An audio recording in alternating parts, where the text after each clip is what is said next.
नमस्कार प्यारे विद्यार्थियों, आपका पार्थवी ऑनलाइन क्लासेस के प्लेटफॉर्म पर बहुत-बहुत स्वागत है। और आज हमारे साथ हैं आर डी गुर्जर सर, जो कि विषय विशेषज्ञ हैं। और आज हम इनसे अभी कुछ दिनों पूर्व जो आरएस मेंस का जो परिणाम आया है, उसके बारे में आज चर्चा करने के लिए आज ये पधारे हैं। और बहुत-बहुत धन्यवाद doctor R D sir. Thank you, धन्यवाद पार्थिव क्लासेज को सबसे पहले इस प्लेटफ़ॉर्म को कि आपने हमें बुलाया, एक मौका दिया बच्चों से रूबरू होने का। सबसे पहला बच्चों का ये है कि सर अब की बार इतनी कम कट ऑफ क्यों गई? ये एक ब्रेन में आ रहा है, बार-बार लगातार बच्चों के क्वेश्चन्स थे। इस बार के पीछे कारण है कि यदि आप गाइडों से पढ़ते रहोगे, मूल जो आपके बुक्स हैं उनसे नहीं पढ़ोगे, तो आपको जो आंसर राइटिंग के अंदर जो फैक्ट चाहिए, उन फैक्टों को आपको कहीं न कहीं बहुत दूर हो जाओगे उनसे।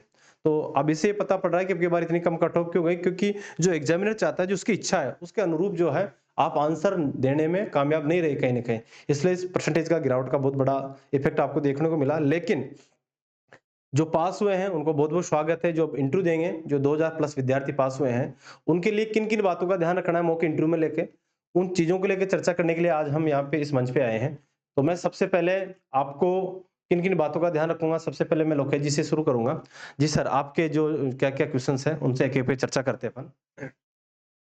जैसा कि प्रिय विद्यार्थियों, आपको पता है, सर ने अभी थोड़ी देर पहले बताया आपको कि किस प्रकार जो मेंस की जो कट ऑफ है वो अब की बार कम रही है। तकरीबन 52 या 62 नंबर पिछली की तुलना में इस साल कम रहे हैं।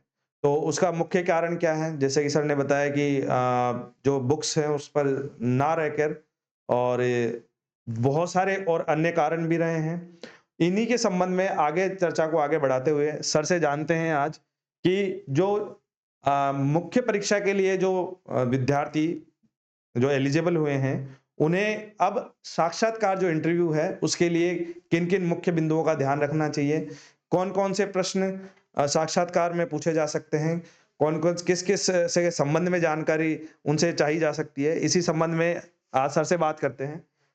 तो जैसे कि आप मेरे पीछे स्क्रीन पर देख पा रहे हैं कि साक्षात्कार के जो प्रमुख बिंदु हैं, जिसमें अपना जीवन परिचय और शैक्षणिक योग्यता, इसके बारे में बताएँ सर आप थोड़ा-सा? सबसे पहले आपसे, जैसे आप मॉक इंटरव्यू देने जाओगे तो मॉक बोर्ड सबसे पहले बोलेगा आपको कि आपका बिना नाम बताए आपका परिचय बताना आपको, यानी कि बिना आपके बारे में, खुद के बारे में नहीं बताना और आपका जीवन परिचय बताना। तो आपको कैसे बताना? आपको उसमें आपको आपके जिले का नाम बताना है, तहसील का नाम बताना है और आपने कहाँ-कहाँ से एजुकेशन प्राप्त की, 10वीं कहाँ से करी, 12वीं कहाँ से करी और यदि आपकी कॉलेज हुई तो कहाँ से हुई है और स्पेशल योग्यता तो उसके बारे में। अब जैसे आप स्पेशल योग्यता बोल दिया आपने कि साहब मैंने पीएचडी करी है, एक नेट सेट किया है, ये किया, तो फिर वहीं से फिर दूसरा क्वेश्चन वो पूछना शुरू कर देते हैं कि वहाँ से क्यों किया?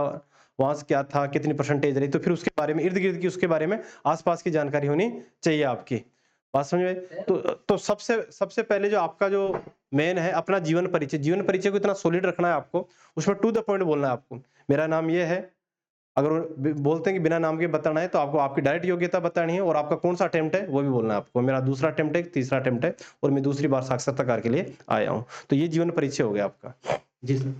अधिकतर विद्यार्थी ये देखते हैं कि जैसे सर ने बताया कि बहुत सारी जो स्पेशल एजुकेशन उसके बारे में बात करते हैं कि नेट, सेट, पीएचडी या अन्य कोई उन्होंने योग्यताएँ जो अर्जित कर रखी हैं, उनके बारे में, क्योंकि जो सेकंड क्वेश्चन होता है वो वहीं से पुट अप होता है। और दूसरा जो है कि अगर आप किसी सर्विस में हैं अभी, अभी कई सारे ऐसे जो एस्पायरेंट्स थे जो अभी वर्तमान में किसी न किसी सर्विस के अंदर हैं, कोई टीचर है, कोई अलग-अलग डिपार्टमेंट में अलग-अलग पोस्ट पर हैं। तो उस पद पर अगर आप कार्यरत हो तो कब से आप जॉइन हैं और उस फील्ड में आपको कितना एक्सपीरियंस है, कितना अनुभव है, उन सब के बारे में प्रश्न पूछा जा सकता है। तो और अपने जिले की संपूर्ण जानकारी इसके बारे में सर बताएँगे आपको? दूसरा क्वेश्चन है कि आप किस पद पर हो? जिस भी पद पर आप हो, उस पद के बारे में आप कितने समय से तैयारी कार्यरत हो उसमें और उस विभाग से संबंधित, आप जैसे पुलिस में हो, तो पुलिस से संबंधित सारी जानकारी आपको होनी चाहिए। पुलिस में क्या-क्या होती है, एफआईआर क्या होती है, एफआईआर की जो छोटी-मोटी बेसिक चीज़ें होती है, वो आपको पता होनी चाहिए।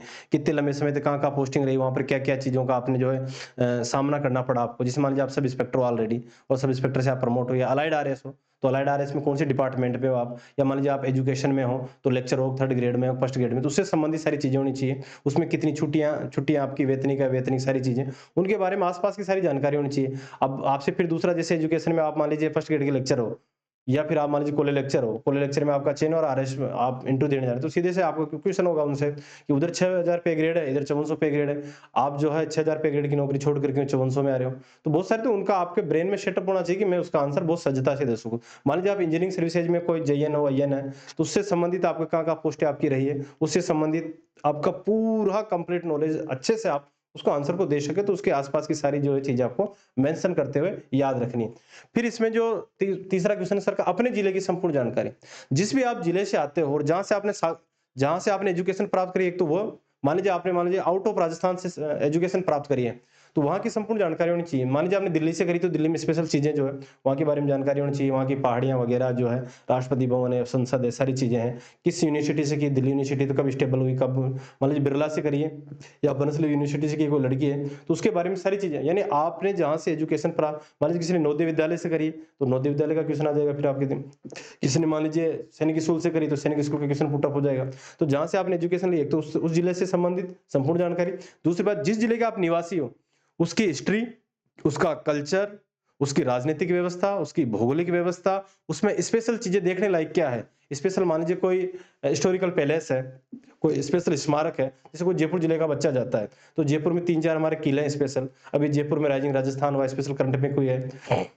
जयपुर जिले में जैसे वापस कुछ जिलों को वापस से हटा दिया गया है, हटाने के क्या कारण, तो बहुत सारी इसमें क्वेश्चंस बनते हैं। तो जिले की सांस्कृतिक, भौगोलिक, राजनीतिक सारी, कितने विधानसभा क्षेत्र है, कितनी सीटें, कौन एमएलए, कितने मुख्यमंत्री, क्या है, सारी चीजें आपको पता होना चाहिए। प्रशासनिक व्यवस्था भी उसका भी एक थोड़ा सा आप ध्यान रखेंगे, क्योंकि अभी कुछ जिले अभी हटा